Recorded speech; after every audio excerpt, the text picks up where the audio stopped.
बिस्मिल्लाहिर्रहमानिर्रहीम। अस्सलाम वालेकुम प्यारे बच्चों, उम्मीद करती हूँ आप सब खैरियत से होंगे। आज हम क़वाइद की दोहराई करेंगे। क़वाइद में हम वाहिद जमा की दोहराई कर रहे हैं। मिसाल के मुताबिक वाहिद जुमलों को जमा में तब्दील कीजिए। मिसाल, मुर्गी अंडे देती है, ये वाहिद का जुमला है, तो मुर्गियाँ अंडे देती हैं, ये जमा का जुमला है। अब हमें कैसे पता चला कि ये वाहिद का जुमला है और ये जमा का जुमला है? जैसे वाहिद से मुराद है एक। वाहिद किसे कहते हैं? एक को, यानी मुर्गी अंडे देती है, इसमें मुर्गी एक है, इसलिए ये वाहिद का जुमला है। दूसरा जुमला है जमा, मुर्गियाँ अंडे देती हैं, इसमें मुर्गियाँ हैं और अंडे हैं, यानी मुर्गियाँ भी जमा हैं और अंडे भी जमा हैं, यानी कि एक से ज़्यादा हैं, तो ये जमा है। या इससे ज़ाहिर होता है कि अगर एक चीज़ हो तो वो वाहिद कहलाती है और अगर एक से ज़्यादा चीज़ें होंगी तो वो जमा कहलाएंगी। हमारे पास दर्ज जुमले दिए गए हैं, हमने इन जुमलों की जमा बनानी है। जैसे फूल पर तितली बैठी है, तो इसकी जमा कैसे होगी? हमने जमा किन अल्फाज की बनानी है? जिनके नीचे लाइन लगी हुई है, यानी कि ख़त कशीदा अल्फाज, जिनके नीचे लाइन लगी हो, हमने उन अल्फाज की जमा बनानी है। फूल पर तितली बैठी है, फूल पर तितलियाँ बैठी हैं, यानी एक फूल है लेकिन उस पर तितलियाँ ज़्यादा हैं जो बैठी हुई हैं। फूल पर तितलियाँ, फूल पर तितली बैठी है, फूल पर तितलियाँ बैठी हैं। मछली पानी में तैर रही है, मछलियाँ पानी में तैर रही हैं। क्या हुआ? हमने मछली की जमा बना, मछली को जमा किया, तो मछली की जमा क्या बनी? मछलियाँ, और थी की जमा क्या बना? थी। मछलियाँ पानी में तैर रही थीं। इसी तरह ये ये किसकी कुर्सी है? ये किसकी कुर्सी है? ये किसकी कुर्सियाँ हैं? कुर्सी की जमा कुर्सियाँ और है की जमा हैं, तो क्या बन गया?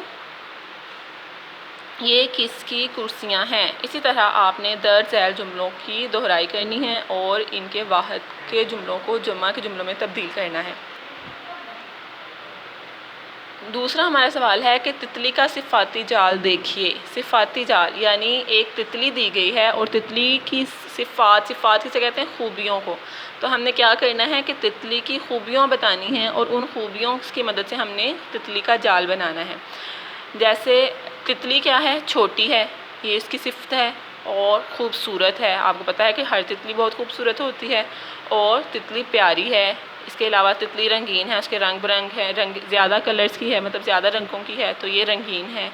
और नरम होती है, नाजुक सी होती है, अगर इसको हम पकड़ें तो ये टूट भी जाते हैं इसके पर, तो इसलिए ये नाजुक होती है।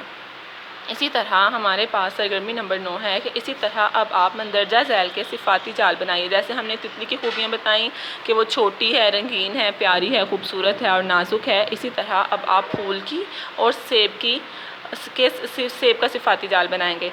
फूल के सिफाती जाल में हम कह सकते हैं कि फूल रंग बिरंगा होता है, मतलब आप गुलाब का फूल कह सकते हैं। इसके अलावा उसकी पत्तियां हैं, वो सब्ज़ रंग की होती हैं, खूबसूरत होती हैं।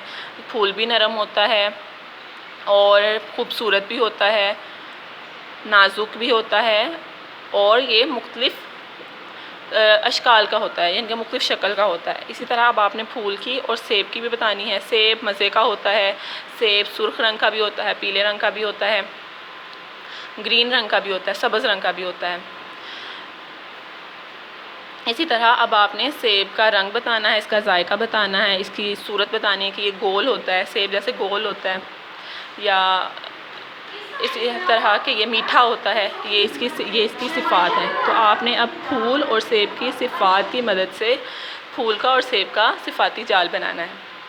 इसके अलावा आपने सफ़ा नंबर 55 और 56 के वाहिद जुमलों को जुम्मा के जुमलों में तब्दील करना है। उम्मीद करती हूँ आप ये काम अपने अच्छे तरीके से करेंगे। अपना ख्याल रखिए। अल्लाह हाफ़िज़।